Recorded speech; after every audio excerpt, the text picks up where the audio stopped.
couple of things.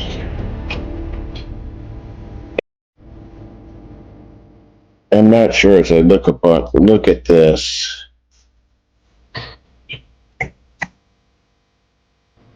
There's going to be, I doubt you did, Mr. Friedman.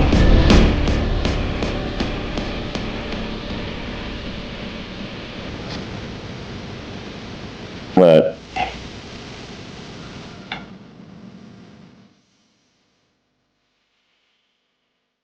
oh boy. Have you looked closely at the notice to vacate? I can.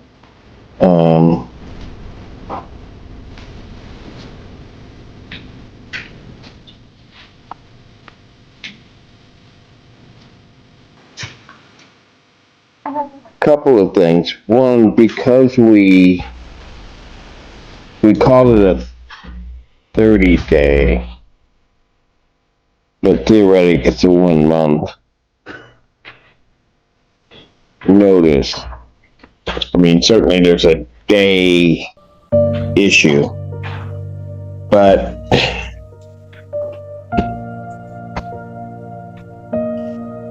the basis for the notification to vacate is for non-payment of rent for July. I don't know. Did you get you have your copy, Mr. Fisher? Yes, I have my copy.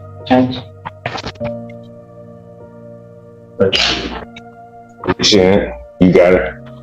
Yeah. So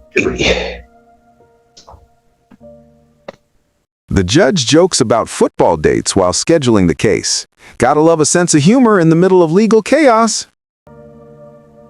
I'm not sure if this, I mean, read one way, this is a non-payment notice, but it would be defective in that regard. And read another way, if it's a termination notice, you can't have the basis for the termination to be non-payment of rent. If the basis for termination is that she just doesn't have a lease.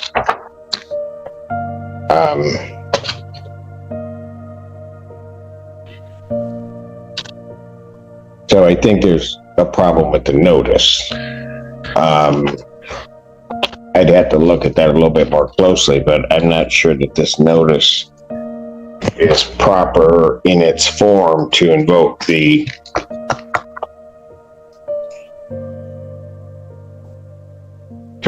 jurisdiction of the court. It would be my concern because of the language on it, but also because of the language this notice does not contain, which is required. Well, obviously, be on the scale for. yeah, obviously, we didn't draft it. Yeah, well, I was making that clear at the beginning that you did not. The other concern that I have, and she raises a point, and it's been raised before, but I never had to particularly rule on it. In these cohabitation situations where rent is being paid in part, there have been claims about the rent credit. And I really do not feel like looking into everybody's taxes. I don't feel like any of that. But if in the filing of her taxes, she does not claim a rent credit or doesn't use what she's paid, yet in the filing of his taxes, he did, theoretically, that money, and again, I haven't ruled on it, and people would have, I mean, it's been raised, but I haven't had to rule on it. She would be entitled to that credit, is particularly if she's asking for that credit to go against her rental obligation. He's smart, asking to appear by Zoom again. but do you think remote hearings make these cases smoother or more confusing? Well, I think that In 5 years. So I Pardon? haven't received my rent credit in 5 years that I asked for. well, Your Honor, hang on. Well, the 5 years may be a bit much, but let me put it this way. I hear you, but I don't know that one goes back 5 years saying I didn't, because I'm not going to go into every little bit of the arrangement that the two of you had. I'm just not going to do that. Mike, I think my client would like to just would like to address the court for Yes, sir. a moment here. Yes, sir. How you doing, sir? Fan of your YouTube. She received a couple credits for a couple years. I am happy to also not ask for restitution for previous months. I just want her to leave my home Restitution. for any back rent. She hasn't paid in months, so we're not going to go down that road. Yeah. I mean, all right. I'm just going to say this. You two were together for 5 years, right? Somehow or another, you had some relationship. The relationship breaks off, and now one person wants the other party out.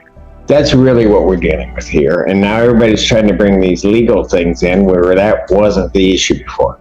Somehow or another, however you guys worked yourself into a relationship, you got to work yourself out of it and treat each other kindly and try to get out of it. She wants to go. I don't think she wants to stay.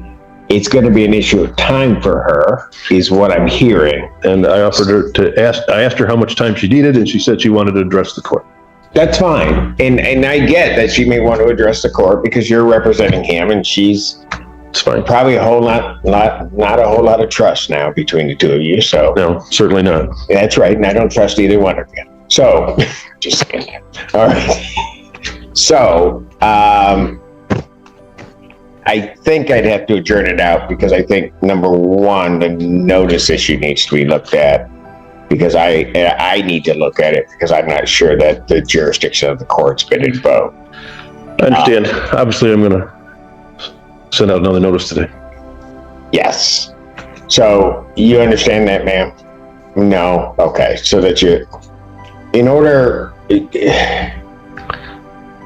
without getting too technical, the district court is a statutory court. The only way I have jurisdiction over certain claims is that certain things have to happen for the court to have jurisdiction. For me to have jurisdiction over this landlord-tenant matter outside of venue that it resides in, the area that I oversee, is that the notice has to be correct. The notice to quit. That's what invokes the jurisdiction of the court. On the face of it, I will be honest, I don't think that this notice does, and I don't think I have jurisdiction. If I don't have jurisdiction, then the only thing that I can do with the case is dismiss it. I'm not prepared in looking at it to necessarily make that ruling when I see it right now, but I'm going to adjourn it out a week. When we come back, I may make the ruling that I don't have jurisdiction. If I make that ruling, it's dismissed. What Mr. Friedman is indicating is two things. First of all, he did not prepare that notice, and he wants it clear. And secondly, that he will be sending out a new notice to you, giving that 30-day period at this point. That would not waive any claims that you can make or anything along those lines. It's more a procedural issue than anything else. Okay. Did I confuse you more by saying what I said? Okay.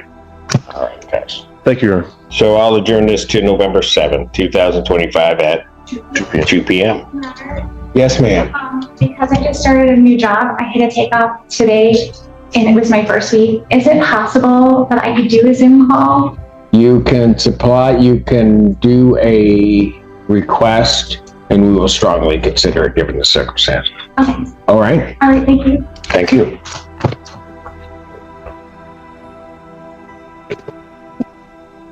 Court calls the case of Glen Oaks Cooperative versus Kaylee Andrews.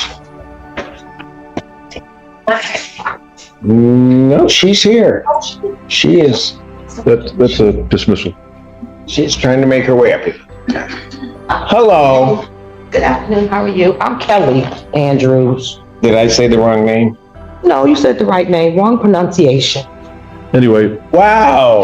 Wow. Wow. Oh, you said it right, but Judge, you mispronounced my name. okay. Judge, you called me out my name. You know, you see what she did now? You called me late for lunch before, so I just want to make sure.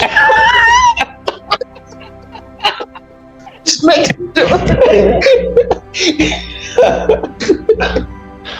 Well, Kelly? the good news is she has made substantial payments, and we're moving to dismiss. Kelly, do you have any objection to that? No, sir. All right, very good. This case is dismissed. Thank You have a blessed weekend. Can I approach for a second? Yes, sir. Over here.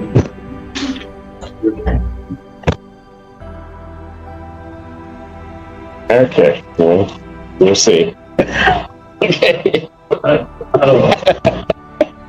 Okay. You never bring me anything easy. All right. I said, you never bring me anything easy. All right. That's right, too. Judge says, don't even worry about judgment right now. That's huge. Do you think she's protecting the tenant here?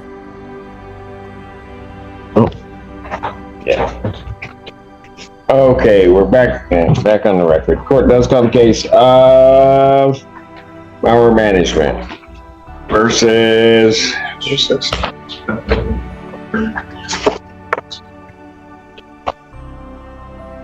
Bobcat Bonnies and Matthew Bouchard.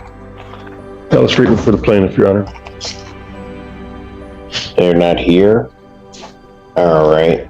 They never appeared, Your Honor. It was and we took a default on the record approximately a year ago. And I've been trying to work it out. We set this hearing for them to object. At this point, although the terms are placed in no judgment entered, I don't need additional proofs at this point, but given all of that, the court will enter the judgment. Thank you, Your Honor. The parties having had notice.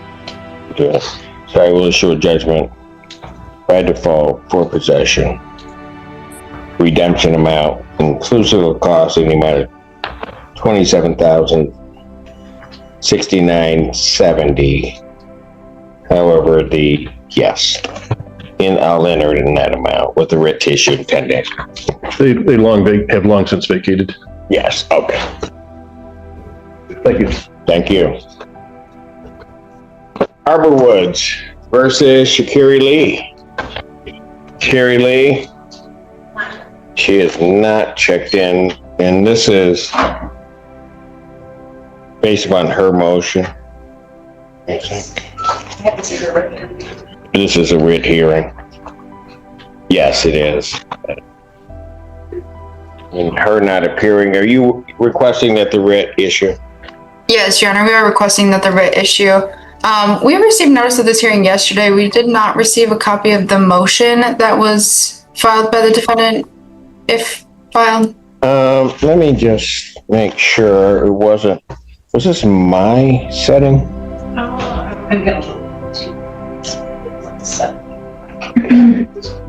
It doesn't seem like it would be, but I don't see a motion from her. Your Honor, we did file first the order of eviction with the court, and then we had filed an amended order of eviction because the payment had. That's correct. That may be why I did it this way. Yeah, because she did not file a motion. The court set it based upon what had transpired in the case. But what I know why, because the number went to a different amount. Yes. So what I will do is we have the amended application in order for eviction. And I've signed it. Thank you, Your Honor. Thank you. Arbor Woods versus Ellen Patterson. Casey Matson for the plaintiff.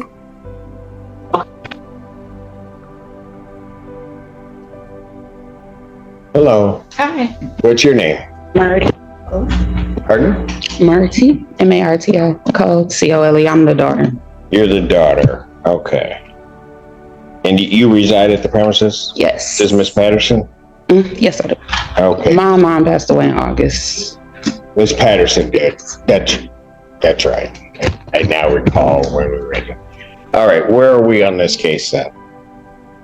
Your Honor, there is still a balance due and owing. We are requesting entry of a judgment today.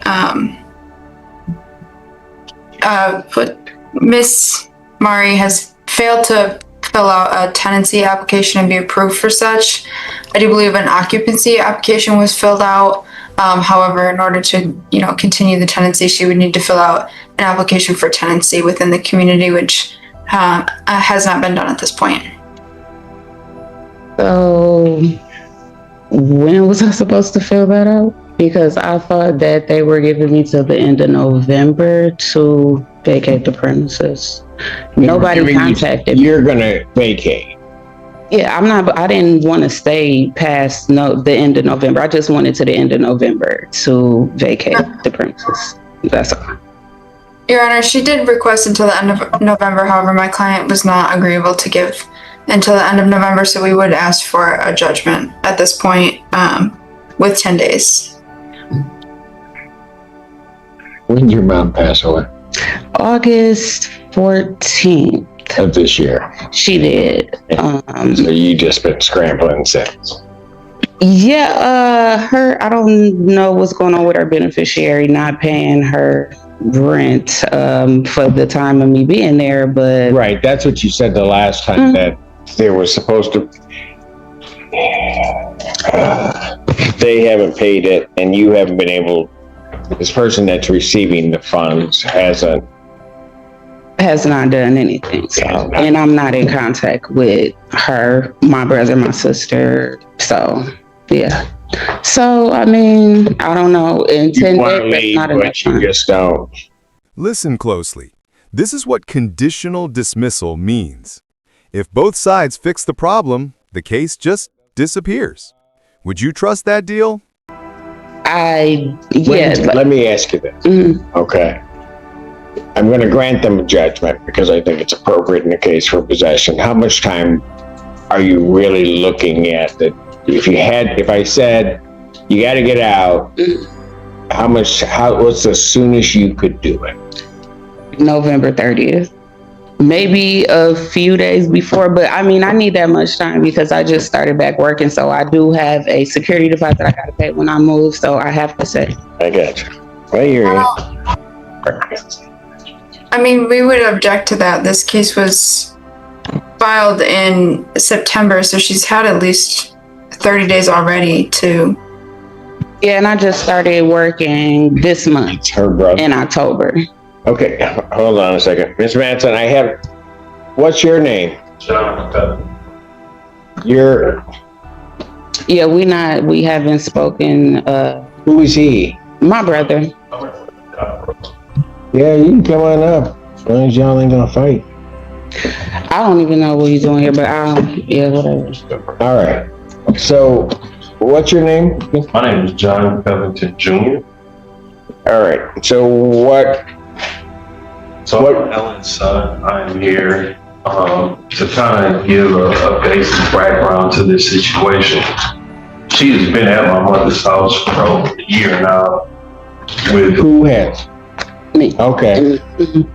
Not married to keep employment. It also already has had 2 evictions by my mother as far as paperwork when she's been at the home. I have talked to her. So why does this matter to me? So I've talked to Arbor Woods of the situation of getting my mother's things out to put in my auntie's. Oh no, that's what this is about. See, him and my sister have came over with a big U-Haul trying to put me and my kids out so they could remove all the furniture and take it. Those are my mom's possessions and she did not leave them to him or to one person. And since I'm there, they gonna come and take everything so me and my kids can sit on the floor. Like, that's not right. And I would never do that to them either. When I leave, I'm taking everything with me. Period. And I'm moving. So why would he think that everything would be outside or that he could take it to my aunt's house? Me and my kids are using it as of now because we are staying there. And as, like he said, we've been there for a year. We have. Upon that situation, sir, it was to the point that the eviction had came out. That was the only reason we were over there to try to move the things. Upon that point, as you can, and there are lawyers right there, I'm pretty sure she can talk to who she's representing. She has changed the locks. Only reason I was at the house is I have a key to the house. And I changed the lock because him, my sister, and my aunt tried to come over and put me out, and they tried to remove everything out of the house so we can have to sit on the floor. I don't need to put any. How are you removing the furniture, John, when me and my kids are sitting on it? How are you removing everything out the house and taking it to Pam's house when me and my kids are there using it? I would never do that to you. Shut up. Things upon you guys. What things? You don't have no thing. Listen, 2 officers came over. There was officers. Be right with you in a moment. I had to call the police on them because they came over trying to put me and my kids out and remove everything. So the officers told him, my aunt and my sister, that they cannot come over there and remove nothing. Okay, but hold on a minute. All I wanted was my stuff, which is. You don't have nothing. Your clothes, I gave them to you when the officer was there, and he said that's it, and he told you not to come back. All right, so when you guys pulled up to the building. No, I was here. I didn't. Just stop. Okay. Don't interrupt me. You can interrupt him all you want. I'm sorry. When you pulled up to the building, it said 14A District Court. Walked in here to District Court. I am not a probate court. I am not a family court. Correct. So all of this stuff that you guys are talking about, fine and dandy. I can't do anything about that. I'm here to figure out the day as far as when she has to be out, so we can. Well, frankly, sir, you don't have any interest in this and haven't appeared until today. So I don't. Correct. I've been at work. Well, I don't care where you were. I'm just saying I'm on my 3rd hearing, and she's appeared at every hearing. Mm-hmm. And you haven't been here, and now you come in here and talking about you want to know what date. I'll give the date because publicly I will, that everything's going to happen, but everything else is up to you guys. No, I understand.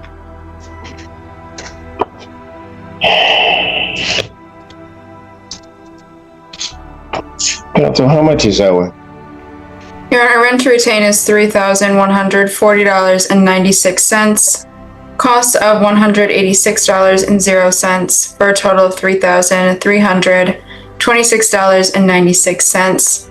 We would ask for that writ to issue after 10 days. This is a rented home. They don't have any interest in the home itself. Got it.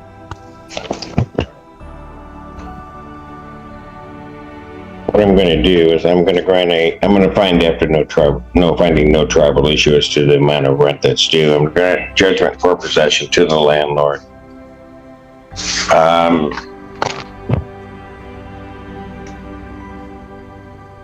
The normal writ date would be the 10th. I am going to extend it a bit, ma'am. I'm not going to give you the 30 days to do it. I'm going to extend it to the 14th. And at that point, the landlord can take it to a writ to issue November 14th or thereafter, 2025. Right? Thank you.